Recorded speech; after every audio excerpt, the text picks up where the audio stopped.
ఏదైనా ఒక విషయంలోని తలదూరిస్తే మనకి ఉన్న ఒక మంచి ఐడెంటిటీని కోల్పోవడం అంటే ఇదేనేమో. మనం ఎంత పాపులర్ అయిపోయినా, ఎంత గొప్ప స్థాయిలోకి వెళ్ళిపోయినా, కానీ ఏదో ఒక రోజు పతనం తప్పదు అంటే ఇదేనేమో. ఏంటి దేని గురించి చెప్తుంది అనుకుంటున్నారా? ఆల్రెడీ సోషల్ మీడియాలోని చాలా రచ్చ అవుతుంది కదండి దీని గురించి. నేను వాళ్ళ పేరైతే చెప్పదలుచుకోలేదు. స్టార్టింగ్ వచ్చిన విషయం ఏంటంటే, శివాజీ గారు మంచిగా బట్టలు వేసుకోండి అని ఆడవాళ్ళకైతే ఒక మంచి మెసేజ్ అయితే పంపించారు. కానీ అది కొంచెం మిస్టేక్స్ ఉండడం వల్ల అతను సారీ కూడా చెప్పారు.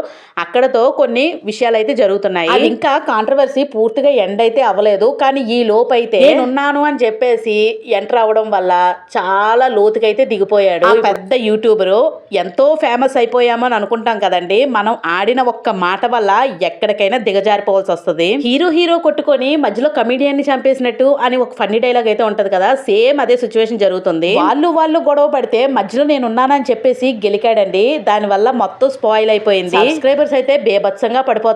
సోషల్ మీడియాలోని నిలదొక్కుకోవడం అంటే ఒక మంచి విషయాన్ని మనం షేర్ చేస్తూ ఉంటామో, అలాగే మంచి ఫేమ్ అయితే వస్తుంది. దానివల్ల మనం ఎప్పుడైతే నలుగురికి ఇబ్బందికరంగా మాట్లాడతామో అప్పుడే మన పతనానికి ఒక దారి అయితే కలుగుతుంది. అందువల్ల ప్రతి ఒక్కరూ తెలుసుకోవాల్సిన విషయం ఏంటంటే, మనం మాట్లాడిన మాటలు చాలా జాగ్రత్తగా మాట్లాడాలి. ఏం మాట్లాడుతున్నాం, ఎక్కడ మాట్లాడుతున్నాము, ఎలా మాట్లాడుతున్నాం అనేది చాలా జాగ్రత్తగా తెలుసుకోవాలి. నోటికి ఏదొస్తే అది వాగితే మాత్రం తప్పకుండా శిక్ష అనుభవించి తీరాల్సిందే. అందుకనే మాట్లాడే ముందు ఒక్కసారి ఆలోచించండి మనం ఏం మాట్లాడుతున్నాము అని. చాలా మంది ఆయుధాలంటే ఏవో పెద్ద పెద్ద ఐటమ్స్ అని అనుకుంటారు కదా.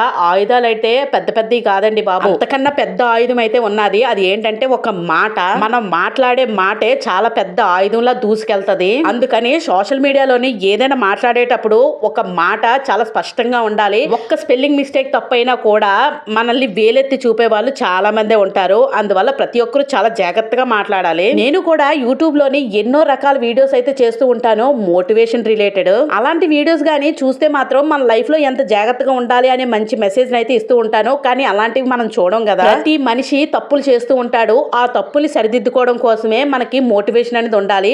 నేను దానికోసమే మోటివేషన్ వీడియోస్ చేస్తున్నాను. ప్రతి ఒక్కరికి రియలైజేషన్ అనేది చాలా ఇంపార్టెంట్. అందువల్ల ప్రతి ఒక్కరు నా మోటివేషన్ వీడియోస్ చూస్తారని మనస్ఫూర్తిగా కోరుకుంటున్నాను. గొడవలు ఎలా జరిగినా తప్పు మాత్రం చాలా స్ట్రాంగ్ గా అయితే ఉంది. శిక్ష అయితే తప్పకుండా పడుతుంది అతనికి. నేను ఎవరి గురించి మాట్లాడుతున్నానని మీ అందరికీ తెలుసు. మీ ఒపీనియన్ ఏంటా అనేది కామెంట్ సెక్షన్ లో తప్పకుండా పెట్టండి. అయినా ఈ రోజుల్లో మంచి చెప్తే ఎవరికి ఎక్కట్లేదు. శివాజీ అంతటి వాళ్ళే ఎందుకురా బాబు నేను మాట్లాడను, ఈ రోజు మంచి చెప్పకూడదు ఇలాంటి మనుషులకి అని చెప్పేసి వెనక్కి అయితే తగ్గిపోయారు. నిజమేనండి, ఒకరికి మంచి చెప్తామని మనం మాట్లాడతాం కానీ దాన్ని నెగిటివ్ గా తీసుకున్న వాళ్ళు ఎక్కువ మంది. కొంచెం పాజిటివ్ గా ఆలోచించండి ఏ విషయమైనా. అలాగైతే లైఫ్ అనేది మంచిగా సెటిల్ అవుతుంది. మన ఛానల్లో మంచి మోటివేషన్స్ అయితే ఉన్నాయి, తప్పకుండా వాచ్ చేయండి.